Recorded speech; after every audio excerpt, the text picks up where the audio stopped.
Olen Heikki Brandt ja olen kesätyöläinen tuotanto-ohjauksen parissa. Työhöni on tällä hetkellä kuulunut ajoneuvojärjestelmien vaiheistuksen suunnittelua paremmaksi ja paremmin seurattavaksi. Mielestäni Millog on ollut hyvin reilu ja asiantunteva työnantaja. Olen saanut ohjeistusta kun olen pyytänyt ja olen oppinut täällä hyvin paljon.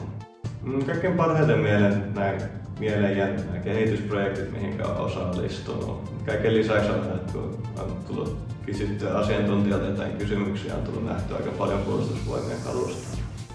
Kesätyö Millogilla on vahvistanut hyvinkin omaa ammattitaitoani ja itsevarmuutta omiin kykyihin.